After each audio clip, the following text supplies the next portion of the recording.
ಒಮ್ಮೆ ನೆಲದ ಮೇಲೆ ಮಕ್ಕೊಳ್ಳುವ ಪ್ರಸಂಗ ಬರ್ಬೋದು, ಒಮ್ಮೆ ಡೆನ್ವಲಪ್ ಬೆಡ್ ಮೇಲೆ ಮಕ್ಕಳು ಪ್ರಸಂಗ ಬರ್ಬೋದು. ಅವ ನೆಲ ಹಾಸಿಗೆ ಮುಖ್ಯ ಅಲ್ಲ, ನಿದ್ರೆ ಮುಖ್ಯ ಅವನಿಗೆ ಅಷ್ಟೇ. ನಿದ್ರೆ ಬಹಳ ಮುಖ್ಯ ಬದುಕಿಗೆ. ಒಮ್ಮೆ ಚಲೋ ಊಟ ಸಿಗಬಹುದು, ಒಮ್ಮೆ ಭಿಕ್ಷಾನ್ನ ಸಿಗಬಹುದು. ಊಟ ಚಲೋದೋ ಭಿಕ್ಷ ಮುಖ್ಯ ಅಲ್ಲ, ಹಸಿವು ಮುಖ್ಯ ಜೀವನದಲ್ಲಿ ಅವನಿಗೆ ಅಷ್ಟೇ. ಒಮ್ಮೆ ಚಲೋ ಉಡುಗೆ ಉಡಬಹುದು, ಒಮ್ಮೆ ಹರಕ್ಕೆ ಬಟ್ಟೆ ಬರಬಹುದು. ಜೀವನದೊಳಗೆ ಉಡುವ ಬಟ್ಟೆಗಿಂತ ನಡೆಯುವ ಬಟ್ಟೆ ಬಹಳ ಮುಖ್ಯ ಅನ್ನೋದು ಮನುಷ್ಯ ಅರ್ಥ ಮಾಡ್ಕೋಬೇಕು. ಮನಸ್ವಿ ಕಾರ್ಯಾರ್ಥಿ ನ ಗಣಯತಿ ಚ ದುಃಖಂ ನ ಸುಖಂ. ಒಬ್ಬ ಸಂಕಲ್ಪ ಸಿದ್ಧಿ ಪುರುಷ ಹೆಂಗೆ ಬದುಕ್ತಾನಂದ್ರೆ ಒಮ್ಮೆ ಸುಖ ಬರ್ತೈತಿ, ಒಮ್ಮೆ ದುಃಖ ಬರ್ತೈತಿ. ಭಗವಂತನೇ ಸುಖವೂ ಖಾಯಮಲ್ಲ ಈ ಜೀವನದಲ್ಲಿ, ದುಃಖವೂ ಖಾಯಮಲ್ಲ. ಇದು ಬರ್ತೈತಿ ಹೋಗ್ತೈತಿ ಅಷ್ಟೆ. ಈ ಬರುವ ಒಮ್ಮೆ ಇದು ಜೀವನದ ಮೇಲೆ ಒಮ್ಮೆ ಸನ್ಮಾನಗಳು ಬರ್ತಾವೆ, ಒಮ್ಮೆ ಅಪಮಾನಗಳು, ಒಮ್ಮೆ ಕಷ್ಟಗಳು ಬರ್ತಾವೆ, ಒಮ್ಮೆ ಸಂತೋಷದ ಕ್ಷಣ ಬರ್ತೈತಿ. ಬರುವುದಿಲ್ಲೇನ ಕಷ್ಟದ ಕ್ಷಣ ಬಂದಿಲ್ಲೇನ ಜೀವನದೊಳಗೆ? ಎಷ್ಟು ಮಂದಿಗೆ ಬಂದಿಲ್ಲ ಹೇಳಿ? ಎಲ್ಲರ ಜೀವನದಲ್ಲಿ ಕಷ್ಟಗಳು ಬರ್ತಾವೆ. ನಾವು ದೇವರ ಗುಡಿಗೆ ಹೋಗಿ ಬೇಡ್ತೀವಿ ಭಗವಂತನೇ ನನ್ನ ಕಷ್ಟಗಳನ್ನು ಪಾರು ಮಾಡಪ್ಪ ಅಂತ.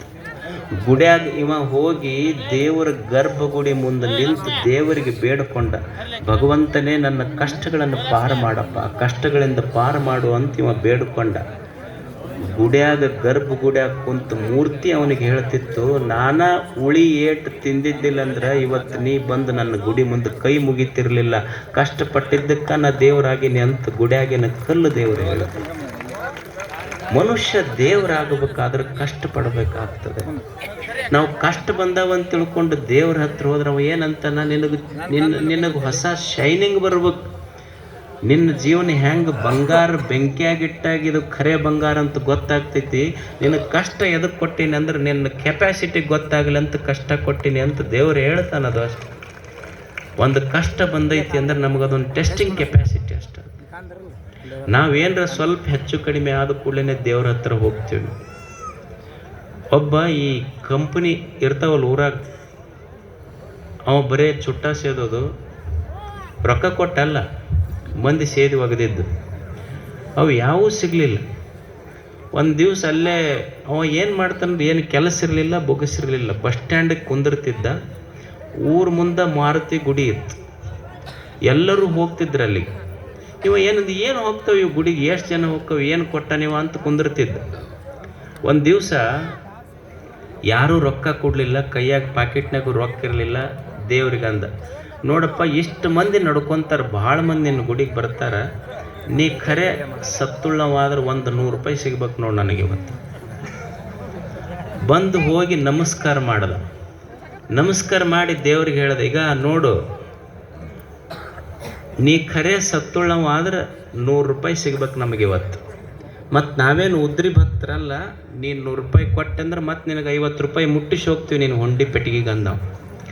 ಅಂದು ಹಿಂಗೆ ಬರಕತ್ತಿದ್ದ, ನೋಡ್ತಾನ ಒಂದು ನೋಟ ಬಿದ್ದಿತ್ತು ಎದುರಿಗೆ. ತಗೊಂಡ ನೋಡ್ತಾನ 50 ರೂಪಾಯಿ ನೋಟ್. ಅದಕ್ಕೆ ಬರ್ತಾರಪ್ಪ ನಿನ್ನ ಗುಡಿಗೆ ಜನ. 50 ರೂಪಾಯಿ ಕೊಟ್ಟು ಖರೆ ನಾ ಕೇಳಿದ 100 ರೂಪಾಯಿ ನಿಂದ 50 ರೂಪಾಯಿ ಮುರ್ಕೊಂಡ ಕೊಟ್ಟಿನಿ ಅಂದವ ದೇವ್ರಿಗೆ. ಇವ್ರು ಮಂದಿಗೆ ಟೊಪ್ಪಿಗೆ ಹಾಕವ್ರಲ್ಲ, ದೇವ್ರಿಗೆ ಟೊಪ್ಪಿಗೆ ಹಾಕವ್ರಿ ಇವ್ರೆಲ್ಲ. ಅದಕ್ಕೆ ಅವ ಮಾರುತಿ ನೀವು ಹೋದಾಗ ಈ ಕಡೆ ಹೊಳ್ಳಿ ಕುಂತ ನಿಮ್ಮನ್ನೆಂದೂ ನೋಡಕ್ಕೆ ಹೋಗೋದಿಲ್ಲ ನಾವು ಕಷ್ಟ ಬಂದಾಗ ದೇವ್ರ ಗುಡಿಗೆ ಹೋಗಿದ್ದು ಬೇಡ ಕಷ್ಟ. ಆದ್ರೆ ನಾವು ಎದಕ್ಕೆ ಹೋಗಬೇಕು ಅಂದ್ರೆ ಬರೇ ಭಿಕ್ಷುಕನಾಗಿ ದೇವನ ಗುಡಿಗೆ ಹೋಗೋದಲ್ಲ, ದೇವನ ಗುಡಿಗೆ ಹೋಗೋದು ಭಗವಂತನೇ ನಾನು ಭಿಕ್ಷುಕನಾಗಿ ನಿನ್ನ ಹತ್ರ ಬಂದಿಲ್ಲ, ಜೀವನ ಕೊಟ್ಟಿಯಲ್ಲ, ಕೊಟ್ಟ ಜೀವನಕ್ಕಾಗಿ ಒಂದು ಧನ್ಯವಾದ ಹೇಳಲಿಕ್ಕೆ ಬಂದಿನಿ ಅಂತ ಭಗವಂತನ ಹತ್ರ ಬರ್ತವೆ. ಜೀವನ ಅಂದ್ರೆ ಸ್ವಲ್ಪ ಕಷ್ಟ ಸುಖ ಇರ್ತವೆ. ಒಮ್ಮೆ ಮಾನ ಅಪಮಾನಗಳು ಬರ್ತಾವ, ಸನ್ಮಾನಗಳಾಗ್ತಾವ, ಅಪಮಾನಗಳು ಬರ್ತಾವ.